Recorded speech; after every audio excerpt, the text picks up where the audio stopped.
La visite du village s'est terminée ici, vers 17 h, devant le tombeau des martyrs, où Emmanuel Macron a déposé une gerbe de fleurs.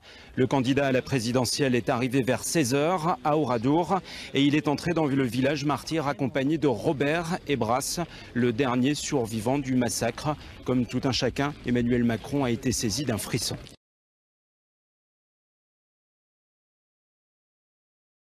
Nous avons aujourd'hui un devoir qui est double.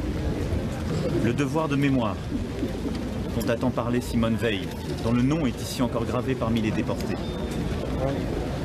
Et le devoir que cela n'advienne plus jamais.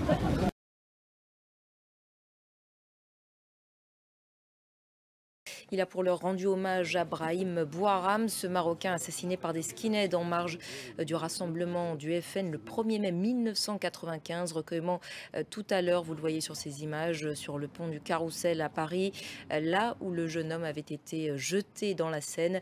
Emmanuel Macron qui en a profité pour dénoncer le danger que représente le vote en faveur de la candidate FN. On l'écoute. Jésus, répondant à quelqu'un qui l'avait appelé à le suivre, et qui lui demandait de le laisser d'abord aller enterrer son père, lui a répondu quelque chose de mémorable. Laisse les morts enterrer leurs morts. On ne peut pas passer toute sa vie à côtoyer les morts, donc l'esprit de la mort, et être surpris quand nous, tout soit mort. Si vous adorez l'esprit de Dieu et que vous le louez, que vous l'aimez bien, on dit,